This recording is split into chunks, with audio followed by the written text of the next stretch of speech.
Bienvenue chez nous pour le 37e épisode du podcast des nous. Aujourd'hui, on va parler de Ghost in the Shell.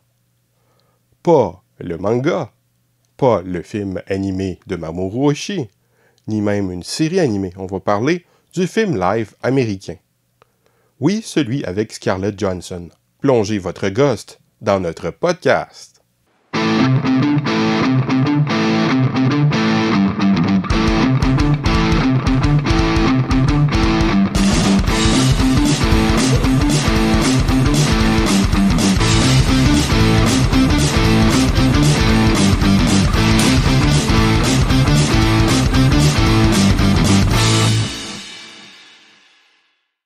Voici maintenant la chronique culturelle.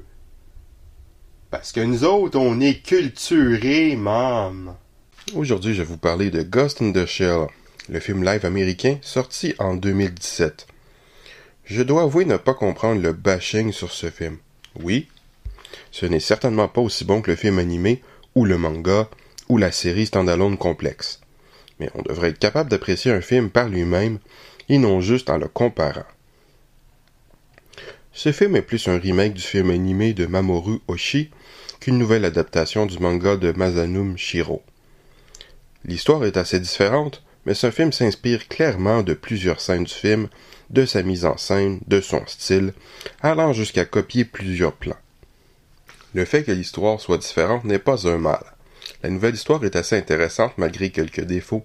Je pense surtout à une scène supposément émotionnelle où le personnage principal en apprend un peu plus sur son passé. Ça m'a quasiment fait l'effet d'une infodump pas très intéressante. Bon, le film original a ses scènes d'infodump, ce qui n'est rien comparé du manga. Oh my god. Mais ce n'est pas une raison. Et les scènes en question des autres Ghost in the Shell ne se veulent pas émotionnelles. Mais malgré quelques petits problèmes de ce genre, ce nouveau Ghost in the Shell s'en sort très bien. C'est de la science-fiction genre cyberpunk, avec une major qui est un cerveau humain dans un corps de robot, une cyborg.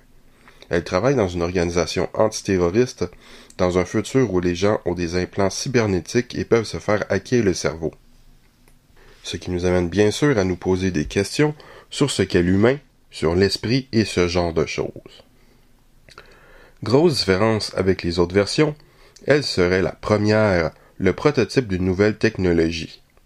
Sans avoir la subtilité ou la profondeur des précédents Ghost in the Shell, ce film fait tout de même un divertissement intéressant et plutôt intelligent.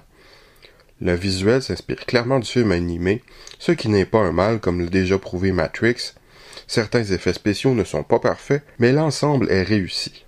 Les scènes d'action ne sont pas bien impressionnantes, mais à moins d'avoir été piégé, on ne vient pas voir un Ghost in the Shell pour l'action. Certaines décisions sont étranges, comme le casting de Takeshi Kitano parlant japonais, mais tout ça finit par fonctionner. Si vous vous souvenez de mon système de cotation, qui est sur 5, je donne 5 à un chef-d'œuvre, 4 à une œuvre qui se démarque particulièrement, 3 à un divertissement honnête, 2 à une œuvre moyenne, 1 à une œuvre mauvaise, et 0 à une nullité, tel que M. Trump, je me sens généreux et vais lui accorder un 4 sur 5. Devinez combien je donnerais au film animé de Mamoru Oshii. Au revoir et à bientôt.